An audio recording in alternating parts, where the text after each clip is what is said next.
Catéchisme de l'Église catholique, la prière chrétienne, de l'humble vigilance du cœur. Face aux difficultés de la prière. Numéro 2729. La difficulté habituelle de notre prière est la distraction. Elle peut porter sur les mots et leur sens dans la prière vocale.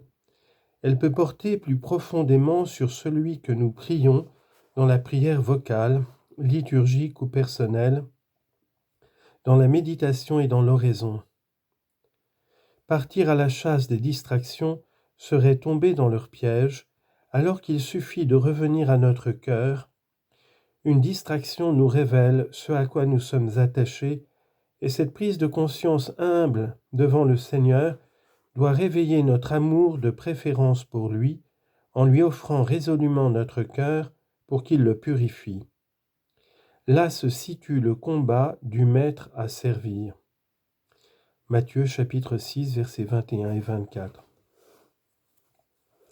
Positivement, le combat contre notre moi possessif et dominateur est la vigilance, la sobriété du cœur.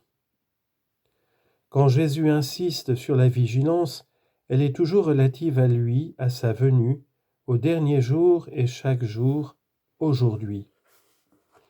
L'époux vient au milieu de la nuit. La lumière qui ne doit pas s'éteindre est celle de la foi. De toi mon cœur a dit, cherche sa face. Psaume 27, verset 8. Une autre difficulté, spécialement pour ceux qui veulent sincèrement prier, est la sécheresse. Elle fait partie de l'oraison où le cœur est sevré, sans goût pour les pensées, souvenirs et sentiments, même spirituels.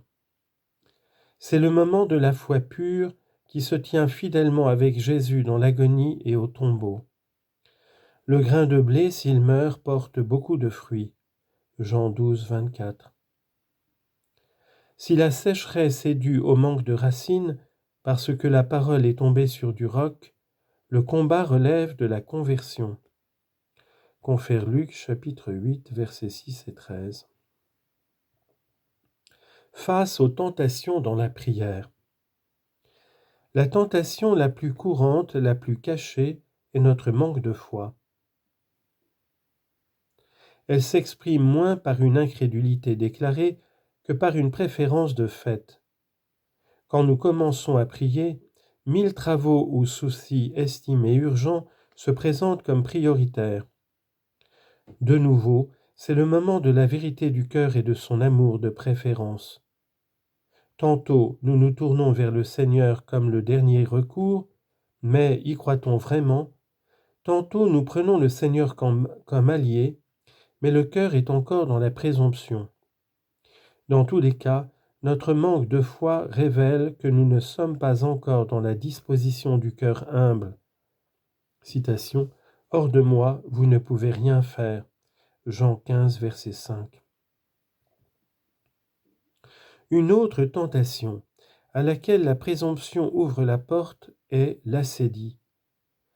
Les pères spirituels entendent par là une forme de dépression due au relâchement de l'ascèse, à la baisse de la vigilance, à la négligence du cœur.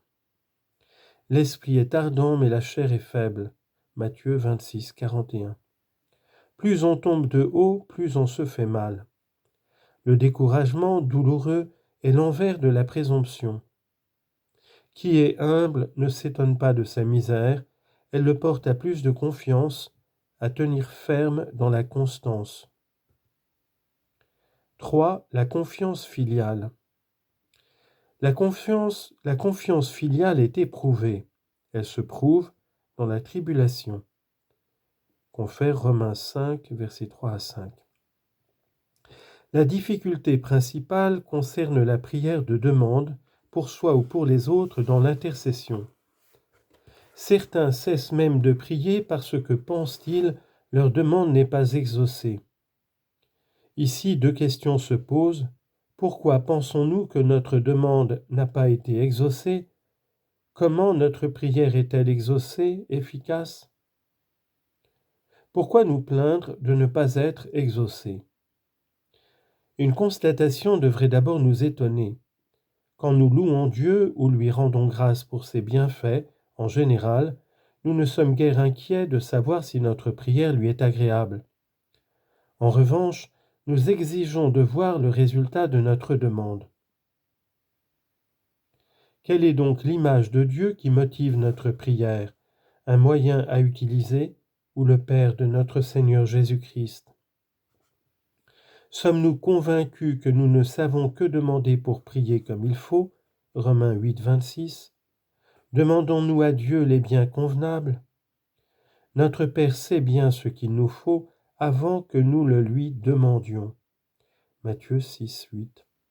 Mais il attend notre demande parce que la dignité de ses enfants est dans leur liberté. Or, il faut prier avec son esprit de liberté pour pouvoir connaître en vérité son désir. Romains 8, 27. Saint Jacques dit, « Vous ne possédez pas parce que vous ne demandez pas. Vous demandez et ne recevez pas parce que vous demandez mal, afin de dépenser pour vos passions. » Chapitre 4, versets 2 à 3. Si nous demandons avec un cœur partagé, adultère, Dieu ne peut nous exaucer, car il veut notre bien, notre vie. Pensez-vous que l'Écriture dise en vain, « Il désire avec jalousie l'esprit qu'il a mis en vous » Jacques 4, 5. Notre Dieu est jaloux de nous, ce qui est le signe de la vérité de son amour. Entrons dans le désir de son esprit, et nous serons exaucés. Citation de saint Augustin. Ne t'afflige pas si tu ne reçois pas immédiatement de Dieu ce que tu lui demandes. C'est qu'il veut te faire plus de bien encore par ta persévérance à demeurer avec lui dans la prière. Plutôt, c'était une citation d'Évagre, le pontique. Et maintenant, saint Augustin, il veut que notre désir s'éprouve dans la prière, ainsi il nous dispose à recevoir ce qu'il est prêt à nous donner. Comment notre prière est-elle efficace? La révélation de la prière dans l'économie du salut nous apprend que la foi s'appuie sur l'action de Dieu dans l'histoire. La confiance filiale est suscitée par son action par excellence, la passion et la résurrection de son Fils.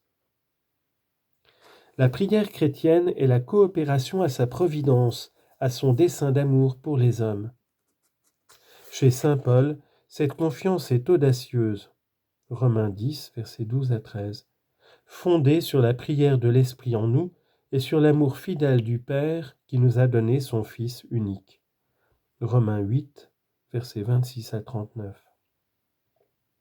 La transformation du cœur qui prie est la première réponse à notre demande. La prière de Jésus fait de la prière chrétienne une demande efficace. Il en est le modèle, il prie en nous et avec nous.